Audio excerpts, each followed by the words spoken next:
Ladies and gentlemen, hi, how you doing? Welcome back to the channel. Thank you so much for stopping by. Recently, in the community update that Call of Duty put out detailing some of what to expect with Season 2 in terms of anti-cheat updates, gameplay updates, and just addressing how poorly Black Ops 6 and Warzone have been performing really ever since the Season 1 updates, Call of Duty did actually reveal something very surprising in this blog, and I think it went over a lot of people's heads, maybe because it was at the very end of a very lengthy blog, but this statement that they put out actually is very telling about Black Ops 6 and Warzone as it stands right now, particularly the Warzone update and the integration. It raises some interesting questions though as to what's been going on for the past couple of years based off of what we were told, but then also does highlight a lot of potential for the future. Of course, unfortunately, a lot of what's going on with Call of Duty right now is potential, and it's a matter of will they actually reach said potential or are they going to fall short? It's been a lot of the latter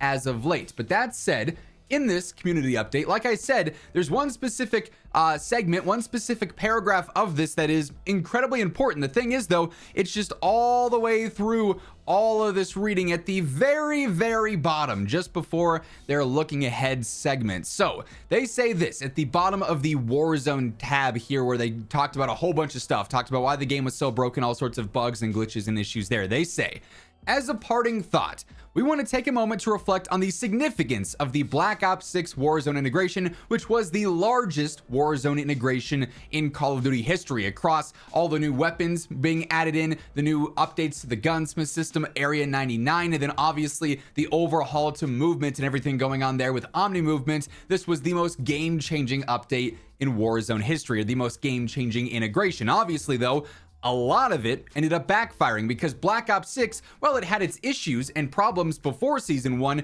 it wasn't nearly as bad as it was after Season 1 and Warzone was introduced, and it broke pretty much everything. And Warzone in and of itself, the integration itself hardly works. There are so many bugs and glitches, so many problems with gameplay, things that just straight up don't work, and then obviously even more issues going on with the servers and the anti-cheat and everything there. Like, it just got way worse after this integration happened. So the largest update in Warzone history, or COD history, was also maybe one of the most game-breaking updates in Call of Duty, and game-breaking updates in Warzone history as well, which for the first time has brought our teams and products together into a unified development environment. So this is what, at least to me, raises some questions, right? This is them saying the Call of Duty Black Ops 6 and Warzone integration update was the first time that brought all the teams together on a unified development environment. Basically saying this is the first time everyone was working off the same engine, collaborating on that to build one version of the game, one version of the engine essentially to use everywhere.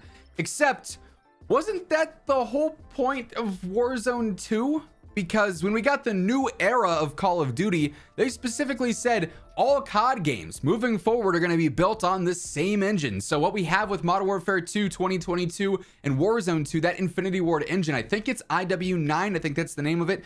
Anyways, doesn't really matter. That is going to be what is the standard going forward. So COD 2023 using that engine, Modern Warfare 3 use that engine, COD 2024 with Black Ops 6 use that engine. Presumably COD 2025 is going to do the same, and then COD 2026 is rumored to be Infinity Ward's next title, so maybe they update the engine again and then everyone going forward is going to use that one. We'll have to wait and see, right? But we were told that with Modern Warfare 2022 and Warzone 2, now 2 versions of Warzone ago, that everyone was going to be working on the same thing going forward. So what happened that entire year of Modern Warfare 2 and Warzone 2 as the teams worked on that game?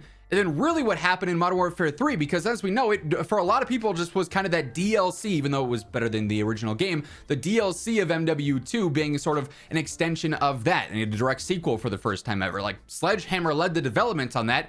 They worked off that same engine. Was that not the first time they all worked together? So really confused as to what exactly was going on there, that it took until now for them to say this was the first time that this actually came to fruition. What have they been doing the past 2 years? I'd love some insight on that, because I do think that sort of goes against what we've been told beforehand. Either way, it happened. It is what it is. While this transformation has presented its share of obstacles, that maybe is a bit of an understatement, it introduced a ton of bugs and glitches, it also paves the way for more ambitious updates and closer collaboration in the future. We are essentially laying a foundation to make new technology immediately available to all of our studios, improving development pipelines and the stability of porting features between titles, and allowing us to focus more of our time on future releases.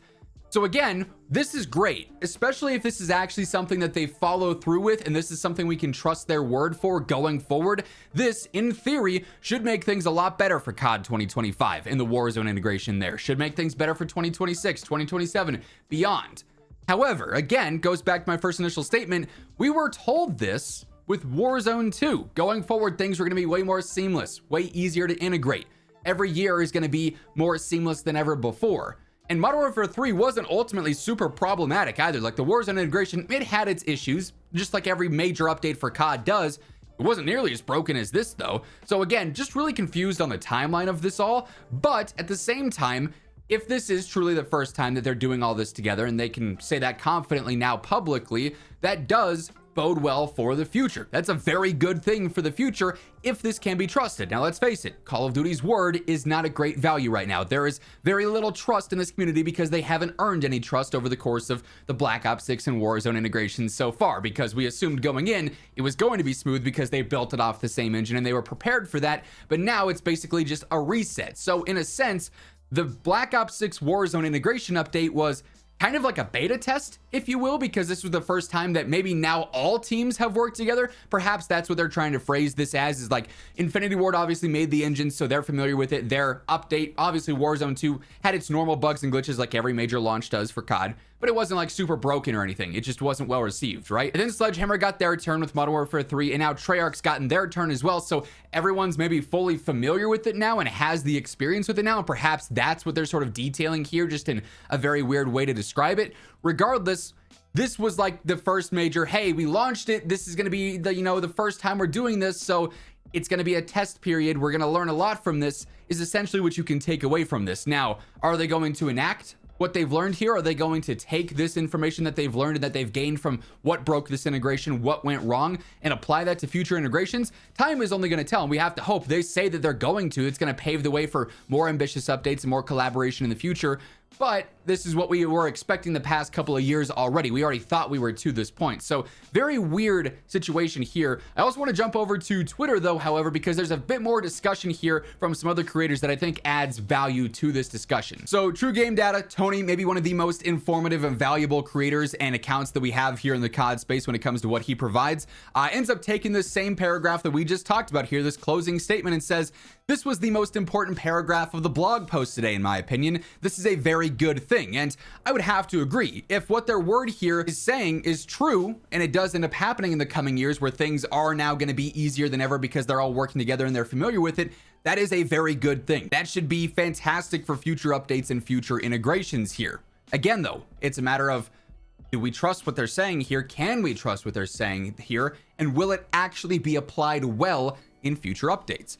To this, Tactical Brit, another fantastic creator here, says, "Was this not the point of the IW engine and MW 2019 and especially MW2 and MW3? Exactly my thoughts that I just shared here. Had they just been forking into incompatible branches every single release up until this point, which is why we've seen so many buggy things? Like, we know this was the case back in Warzone 1 when Cold War had to integrate. It's because they made all this stuff on the Cold War engine, then had to integrate it into the Warzone update with the Warzone and Modern Warfare 2019 engine, and there just wasn't a collaboration there. Things did not add up, and that's why things were so broken. And then same deal with Vanguard as well, and then that's why Warzone 2 was introduced. Hey, same engine all the time going forward, new era, everything is unified and seamless, and it's also still broken because it took 2 years to get to that first time where it actually really happened.